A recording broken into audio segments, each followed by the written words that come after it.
Hello everyone, and welcome back to another quick tutorial from RR Consultancy Services, your go-to place for simple and smart academic solutions.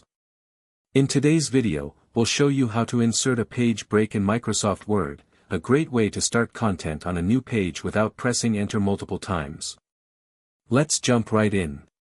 First, place your cursor where you want the new page to begin. Now go to the Insert tab on the top menu, and click on Page Break.